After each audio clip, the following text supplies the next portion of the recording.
Chers amis téléspectateurs, bonjour. Je vous apporte aujourd'hui la parole du lundi que nous trouvons au livre des Actes des Apôtres, le 9e chapitre, du 1er verset au 5e verset.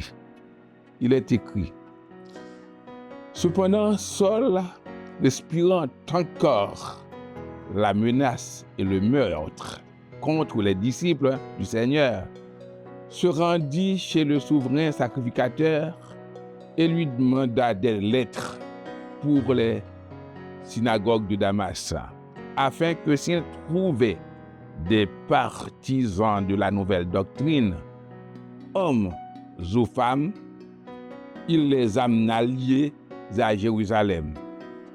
Comme il était en chemin et qu'il approchait de Damas, tout à coup, une lumière venant du ciel resplendit autour de lui. Il tomba par terre et il entendit une voix qui lui disait: Saul, Saul, pourquoi me persécutes-tu? Il répondit: Qui es-tu, Seigneur? Et le Seigneur dit: Je suis Jésus que tu persécutes. Il te serait dur de regimber contre les aiguillons. Chers amis, nous sommes face à un phénomène. Un homme extraordinaire qui travaillait contre les disciples de Jésus, qui était là lors de la lapidation d'Étienne. Il y participait. Le passage nous dit qu'il respirait encore le meurtre, le crime. Il voulait tuer encore les disciples. C'est pourquoi il a pris la décision d'aller à Damas pour tuer, pour attraper, pour maltraiter les chrétiens, ceux qui étaient avec Jésus. On parle de la nouvelle doctrine. Il ne faut pas, chers amis, frères et sœurs, défier le Tout-Puissant, Jésus, le roi des rois. Il ne faut pas le défier. Il est le grand vainqueur. Et sur la route, Jésus, qui avait son plan pour Paul, l'a interpellé.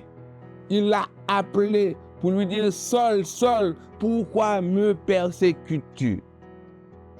Je vais vous dire, avant d'aller plus loin, quand on embête un enfant de Dieu, quand on persécute un serviteur de Dieu, tu as affaire directe avec le Seigneur.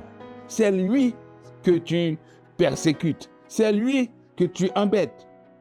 Il va prendre le parti de son enfant et il est capable de délivrer son enfant de toute emprise. Alors, Paul, à l'époque Saul, dit: Qui es-tu, Seigneur? Qui es-tu, Seigneur? C'est alors Jésus lui dit: Je suis Jésus que tu persécutes. Vous vous souvenez qu'on disait, qu'on parle cette année de la vocation du chrétien. Il faut savoir identifier la personne qui nous appelle. Paul était loin de Dieu. Il ne connaissait pas la voix du Seigneur. Comme le Seigneur l'a dit: mes brebis entendent ma voix et ils me suivent. Ou bien, et elles me suivent. Mais Paul ignorait qui était encore le Seigneur. Il entendait parler de Jésus. Là, il a rencontré Jésus. C'est pourquoi il a voulu connaître qui est Jésus. Est-ce que vous connaissez Jésus qui vous appelle maintenant, qui veut vous sauver, qui veut vous engager à sa suite, qui veut que vous travailliez pour lui, qui veut que vous le serviez? La vocation de servir Dieu. Ce qui est important, savoir identifier la personne qui nous appelle. Jésus, il peut faire de grandes choses avec nous. C'est pourquoi là, Ananias était perturbé quand on regarde la suite, quand le Seigneur lui a dit, il faut aller prier avec Paul. Mais le Seigneur lui dit, cet homme est un instrument que j'ai choisi. Il vous appelle, il vous a élu.